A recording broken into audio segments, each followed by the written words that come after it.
ce que Ouattara veut faire de son troisième mandat. Réélu le 31 octobre à l'issue d'un scrutin contesté par ses opposants, le président semble décidé à ouvrir le jeu. Cela suffira-t-il à réconcilier un pays de nouveau divisé? Le cortège d'Alassane Ouattara file dans la nuit abidjanaise. Nous sommes le 31 octobre, et la capitale économique de la Côte d'Ivoire, si souvent étouffante et saturée, ressemble à une ville morte. Le chef de l'État quitte sa résidence du quartier de la Riviera pour le siège du Rassemblement des Oufouettistes pour la démocratie et la paix, RHDP, situé non loin, aux Deux Plateaux. Le premier ministre, Ahmed Bakayoko, et le directeur exécutif du parti, Adama Bictogo, l'y attendent. Henri Konan Bédié et Pascal Affi-N'Guessan n'ayant pas pris part à l'élection présidentielle qui s'est déroulée le même jour, la victoire est déjà acquise à Alassane Ouattara. Pourtant, l'ambiance n'est pas à la fête. En colère. Si le vote s'est bien déroulé dans le nord du pays ou à Abidjan, cela n'a pas été le cas dans de nombreuses localités du centre et du sud-est. Les opérations de vote y ont été perturbées ou n'ont tout simplement pas pu s'y tenir. Même la capitale, Yamoussoukro, que l'on ne surnomme pas pour rien la Belle Endormie, n'a pas été épargnée. Le président ne s'y attendait pas. Il est en colère. Une dizaine de jours plus tard, dans l'après-midi du 12 novembre, lorsqu'il convoque à la présidence les membres de son gouvernement et les personnalités du RHDP issues des 16 régions touchées par des violences, le chef de l'État n'a toujours pas digéré la manière dont s'est passée l'élection.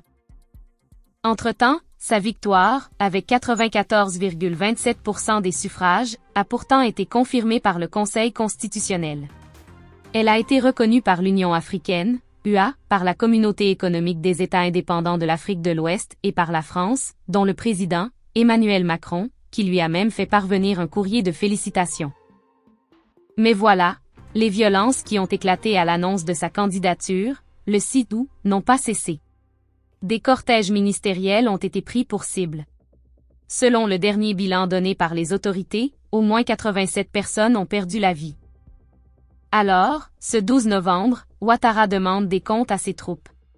De même qu'il n'avait pas vu venir les troubles sociaux qui avaient marqué le début de son deuxième mandat, en 2016, il ne comprend pas comment de tels incidents ont pu se produire dans des zones où il estime s'être impliqué plus qu'ailleurs. Il se dit déçu du peu de progrès réalisés malgré les investissements consentis, ainsi que du manque d'implication de certains cadres présents dans la salle. Face aux personnes réunies ce jour-là, il va jusqu'à parler de trahison, comme si son amour-propre avait été atteint. Une victoire en demi-teinte. Derrière les discours de façade, Alassane Ouattara sait dans quelles conditions il a été élu, résume une source diplomatique sous-régionale. Sous le couvert de l'anonymat, un ministre ivoirien confirme, c'est une victoire en demi-teinte. D'un côté, le président est parvenu à organiser l'élection malgré les menaces de l'opposition. De l'autre, son image a été écornée. Secrètement, il espérait être plébiscité. Il estime que depuis Félix Houphouët-Boigny nul n'a fait autant que lui pour ce pays. Lors du décès brutal, le 8 juillet, d'Amadou Gon Coulibaly, Premier ministre et candidat désigné du RHDP, Alassane Ouattara s'était décidé en moins de 48 heures à reprendre le flambeau. « Ne t'inquiète pas, j'ai tout prévu », avait-il confié à un vieil ami courant 2017. « Si Amadou n'est pas en état, je serai candidat. » Malgré les critiques, les réticences de certains amis et les accusations de tripatouillage de la Constitution, il n'aura ensuite jamais dévié de sa trajectoire, convaincu d'être dans son droit, de ne pas avoir d'autre option pour éviter à son parti d'imploser, pour lui permettre de ne pas perdre le pouvoir. Fort et déterminé, selon ses partisans, intransigeant et fermé aux yeux de ses adversaires. Bon vivant, curieux et affable en privé, il offre parfois un autre visage dans les couloirs du palais présidentiel. Comme beaucoup de chefs, il campe souvent sur ses positions et déteste qu'on lui force la main. C'est un dur. Dans le cas contraire, il ne serait plus président, concède l'un de ses vieux amis. Tous ceux qui ont tenté d'infléchir sa position l'ont appris à leurs dépens. Le 4 septembre, quand Emmanuel Macron l'accueille sur le perron de l'Élysée, il ne désespère pas de le convaincre de changer d'avis. Mais lorsqu'il évoque aussi diplomatiquement que possible l'idée d'un report du scrutin, il se heurte à un mur. Même début octobre, alors que l'ouverture officielle de la campagne approche et que les initiatives diplomatiques pour arriver à un compromis s'intensifient, le chef de l'État ivoirien reste sur sa ligne. À ses homologues qui s'inquiètent, il tient un discours rassurant. Il se dit prêt à ouvrir le jeu, évoque la formation d'un gouvernement inclusif, la possibilité d'une amnistie et d'une réforme de la commission électorale indépendante, CEVI. Mais après la présidentielle, et non avant, comme le réclamaient certains. Pour le président ivoirien et ses proches, la date du 31 octobre représentait un cap à passer à tout prix. Reporter les élections serait revenu à ouvrir la porte à cette transition dont rêvait tant l'opposition.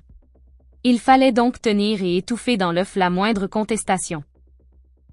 Les manifestations sont interdites, les arrestations se multiplient peu importe si l'on donne l'impression de glisser vers un régime autoritaire, et si l'on s'attire les foudres des organisations de défense des droits de l'homme. Nous n'allions pas nous laisser faire alors que l'objectif de l'opposition était clairement de faire tomber le régime, justifie un proche du chef de l'État. Depuis juin 2017, ils étaient persuadés que la population était tellement mécontente qu'Alassane Ouattara ne pourrait pas aller au bout de son mandat. Nos adversaires tablaient sur un soulèvement populaire pour installer une transition avec l'aide d'une partie de l'armée actionnée par Guillaume Soro. Bédié l'aurait dirigé. Il aurait permis le retour des exilés politiques et aurait été chargé d'organiser de nouvelles élections au bout de 18 mois. Le 15 novembre, à la tribune du Parc des Sports de Treichville, Ahmed Bakayoko n'y va pas par 4 chemins. Ils ont pris de petits militaires pour leur demander de se soulever, de faire un coup d'État, lance-t-il. Les autorités assurent détenir les preuves de l'implication de plusieurs des membres de l'entourage de Bédié, de Soro et d'Albert Mabry-Touakeus. Ouattara voit rouge. Lorsque l'opposition annonce, au lendemain de l'élection, qu'elle ne reconnaît plus son autorité et qu'elle met en place un Conseil national de transition, CNT, dirigé par Bédié, Ouattara voit rouge. Il ne peut pas y avoir deux chefs, s'emporte-t-il. Sa légitimité contestée, le président choisit de frapper fort. Le 3 novembre, les forces de sécurité mènent une importante opération au domicile du président du Parti démocratique de Côte d'Ivoire, PDCI, de Pascal Afine-Guessan, d'Albert Mabry-Touakeus et d'Assoa Adou. Plusieurs personnes sont arrêtées. En fuite, Afine-Guessan est intercepté quelques jours plus tard. Tous sont accusés de sédition. C'était un pari risqué, mais Alassane Ouattara est passé en force, et il y est parvenu avec l'aide d'une opposition qui ne faisait pas le poids, affirme Arsène Bado, vice-président aux études du Centre de recherche et d'action pour la paix, CERAP, basé à Abidjan. Mais son élection pose de nombreux problèmes. Il devra effectuer un travail de fond pour regagner la confiance d'une partie de la population. La fracture s'est creusée. Division Nord-Sud et repli identitaire. 10 ans après une crise politico-militaire qui coupa la Côte d'Ivoire en deux de 2002 à 2011, la division entre le Nord et le Sud demeure. Elle est moins géographique que sociale et politique. Dans l'entourage du chef de l'État et parmi ceux qui l'accompagnent depuis la création du Rassemblement des Républicains, RDR, le scrutin semble avoir laissé des traces. Près de 80% des gens qui ont voté le 31 octobre sont originaires du Nord, estime un proche du président. Il y a un repli sur soi identitaire, le sentiment qu'on ne sera jamais totalement accepté par les gens du Sud, poursuit un membre du gouvernement. Au sein d'une opposition hétéroclite, la rancœur à l'égard du régime a parfois pris une tournure identitaire également, l'entourage d'Henri Konan Bédié, et parfois l'ancien président lui-même, tenant à l'occasion des propos d'une extrême violence contre les Dioula. L'apaisement semble devenu indispensable. Conscient que la situation n'était pas tenable, pressé par la France d'ouvrir le jeu, Alassane Ouattara s'est résolu à modifier son calendrier et à mettre bas à terre. Législatives reportées. Alors qu'il envisageait d'organiser les élections législatives rapidement, le 21 décembre avait été avancé, il a décidé de reporter l'échéance au premier semestre de 2021. La date du scrutin sera fixée en fonction de l'avancée des discussions entamées avec Bédié, le 11 novembre, à l'Hôtel du Golfe. Entre-temps, Ouattara sera investi après quelques jours de repos dans le sud de la France. La cérémonie est prévue pour le 14 décembre. Il la veut sobre et compte n'y convier que quelques chefs d'État amis, ainsi que des proches. Il formera ensuite un nouveau gouvernement, dont la composition devrait receler quelques surprises. La reprise du dialogue avec Bédier débouchera-t-elle sur un accord? Outre leur rencontre à l'hôtel du Golfe, les deux anciens alliés se sont parlé le 20 novembre, mais les discussions pourraient durer plusieurs mois. Si l'ancien président est prêt, selon plusieurs sources, à faire des concessions, ce n'est pas le cas d'une partie de son entourage dont son épouse et de son parti. Cette frange estime toujours que le troisième mandat de Ouattara est illégal et que le taux de participation à l'élection est en réalité largement inférieur à ce qui a été annoncé par les autorités, 53,90%. Le chef de l'État ne compte pas lâcher sur ce point, tout comme il continue de s'opposer à la nomination d'un médiateur extérieur. Il rechigne pour le moment à libérer les membres de l'opposition emprisonnés. Soro toujours perçu comme un danger. Surtout, il ne veut plus entendre parler de Guillaume Soro, qui a, le 4 novembre, appelé au soulèvement de l'armée. Isolé et affaibli, se baladant entre la France, qui lui a toutefois signifié qu'il n'était plus le bienvenu, la Suisse, la Belgique et Dubaï, l'ex-président de l'Assemblée nationale est toujours perçu comme un danger. Quid de Laurent Gbagbo? Au début de novembre, le chef de l'État a donné des instructions pour que 2 passeports, l'un diplomatique, l'autre de service, lui soient délivrés. Mais la question du retour de l'ancien président, dont la procédure à la Cour pénale internationale, CPI, est toujours en cours, n'est pas pour autant réglée.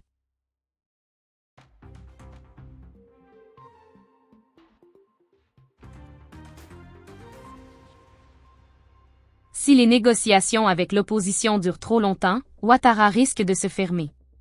Il n'est pas à l'aise avec l'ouverture et le dialogue, analyse l'un de ses confidents. Peut-être que c'est parce qu'il s'est construit dans l'adversité.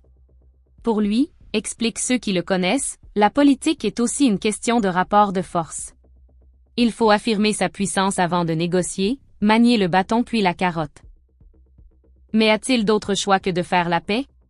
Peut-il se permettre d'avoir une partie de la classe politique contre lui? Parviendra-t-il à gouverner pendant 5 ans dans ces conditions? S'il s'estime en position de force, sa marge de manœuvre est toutefois réduite. Car le chef de l'État doit aussi regarder par-dessus son épaule. Dans son propre camp, la course à sa succession est d'or et déjà lancée. La mort d'Amadou Gon Coulibaly a réveillé les appétits et le choc des ambitions. Lors de la campagne présidentielle, certains cadres du parti ont semblé prêts à se projeter dans l'après-Ouattara, privilégiant leur intérêt personnel au plan local dans le cadre des législatives sur celui de leur candidat. D'autres ont paru sur le point de tourner kazakh si le rapport des forces avait évolué en faveur de l'opposition. Petit Pasqua, sur les rangs? 2 noms émergent aujourd'hui pour prendre la suite, Ahmed Bakayoko et Patrick Hachi. Nommé Premier ministre le 30 juillet, le premier possède une longueur d'avance tant il s'est rendu indispensable à la stabilité du régime. Celui qu'Alassane Ouattara surnomme Petit Pasqua devra néanmoins batailler pour imposer son autorité au RHDP, un parti traversé par plusieurs courants et au sein duquel il compte, à l'heure actuelle, des ennemis. Il devrait conserver la primature quelques mois encore avant, peut-être, d'être nommé à la vice-présidence, poste vacant depuis le départ de Daniel Kablan du camp. Et il n'est pas exclu que Patrick Hachi lui succède à la tête du gouvernement. Ce dernier a également des arguments à faire valoir. Ministre d'État, secrétaire général de la présidence, il possède ce profil de technocrate si cher au chef de l'État. Ces 3 dernières années, il est devenu un élément essentiel de l'entourage d'Alassane Ouattara. Un statut renforcé depuis le décès d'Amadou Gon Coulibaly. L'année 2021 pourrait ressembler à 2012, quand une guerre de positionnement avait éclaté entre Ahmed Bakayoko et Guillaume Soro, prédit un important responsable sécuritaire ivoirien. Mais le président ne pourra pas construire une relation de confiance similaire à celle qu'il avait avec Gon Coulibaly tissée durant 3 décennies. Il va devoir faire le ménage, mettre en compétition et faire émerger d'autres dauphins potentiels pour rester le maître du jeu.